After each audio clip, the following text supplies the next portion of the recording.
Right, let's have a story. Now, this encounter I'm going to tell you about happened to a family member, and I'll just refer to that person as the witness for the rest of the video. So the story begins on the evening of December 6th, 2020, around 7:30 p.m. The witness is leaving a friend's house, pulls onto the main road and begins to get up to speed. Now ahead of him there's a right hand corner. On the left there's a wall. He sees eye shine on the wall, and because there's houses about he thinks, oh, it'll be a cat. And the eye shine disappears off the wall. Then he thinks, those eyes are quite far apart, and he wonders then, oh, maybe it was a deer. But he's kind of curious now, so he thinks he's going to stop and have a look. So he pulls up, puts his hazards on, grabs a torch, gets out of the car, goes on, stands on the verge, shines a torch into the ground beyond the wall, and there's not just one black leopard, but two black leopards looking back at him. So he's quite surprised, which is probably an understatement. So they stand looking at each other. He wasn't sure how long the looking lasted, because I suppose in those circumstances time seems to stretch forever. So anyway, the cat on his left, as he's looking at them, turns away and disappears off to its right and into the darkness. The one on his right, as he's looking at it, then does likewise, disappears. So as they disappear into darkness, he's thinking, hang on, what was a third one about?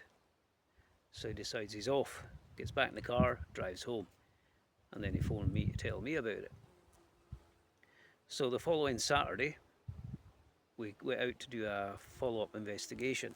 Now bear in mind, I've never done this before, so I wasn't sure what I was going to be looking for. So we got to the roadside where he'd seen them, and we're both standing there, and I'm looking about, I'm thinking, what on earth am I going to be looking for here? Now the verge on that side, it's all short wet grass, and I started to notice these impressions in the grass, and I thought, I wonder what this is this relevant? And I thought, this looks like a four-legged animal has been walking about here, just by the way they're spaced and the positioning. So I measured them, and they were 3 inches. Oh, damn wasp. So they were 3 inches, and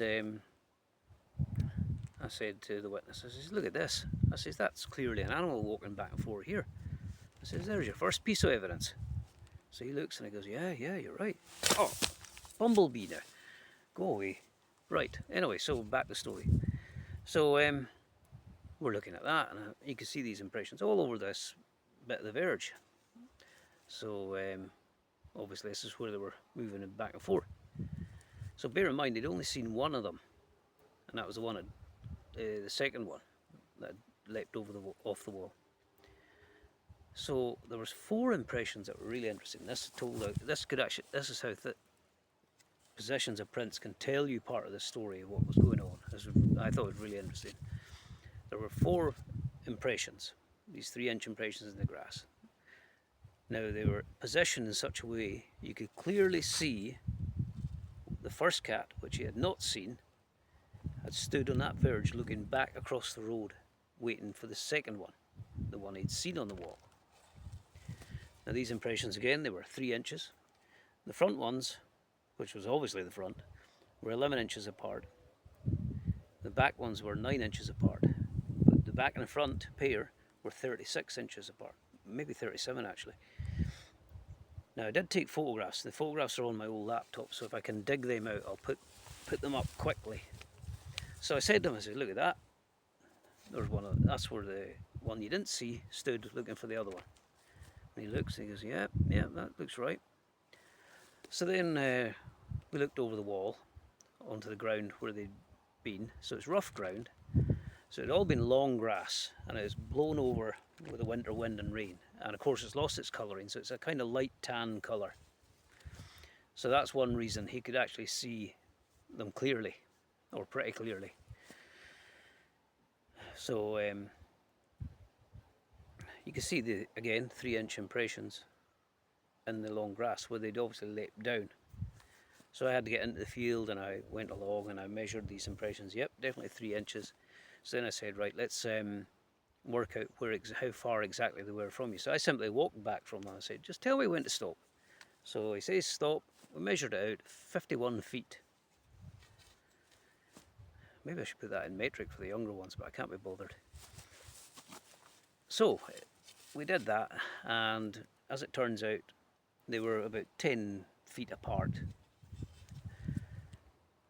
So again, the impressions showed where they'd walked over, sort of turned round, stood. Again, you had like 2 front paws, 2 back paws where they'd been standing looking at them. And then you could follow the impressions in the grass as they disappeared off to the right into the darkness. So we followed the impressions in that. So they were sort of bounding over some of the large lumps of grass as well. You can see that too. So we followed that for maybe 100 yards, and we says, that's enough. We know what you know what you saw. We found the evidence of it. No problem at all. So we're quite happy with that.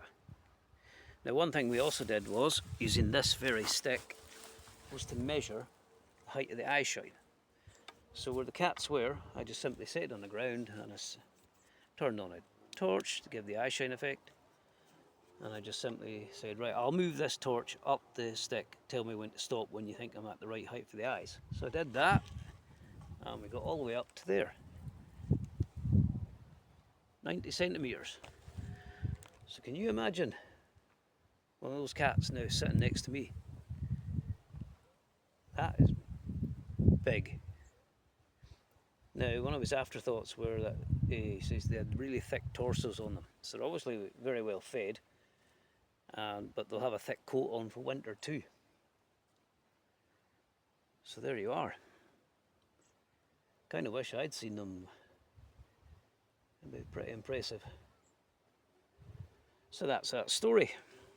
And now I can get this on the map, the research team map, now that I've been allowed to talk about it.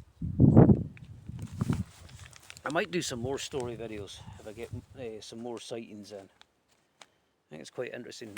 If I can persuade a witness to talk, that would be even better. Maybe off camera, because a lot of people are camera shy. Right, that's it for this video. I think I've given you all the details. I will now finish up. And this is going out next Saturday, the 9th of August. There'll be another video a couple of weeks after that. Maybe sooner if anything interesting happens, but it seems to be very quiet here just now. Nothing really going on at all. Absolutely nothing on cameras. Silence. Maybe the cats are on holiday as well. So that's it for now.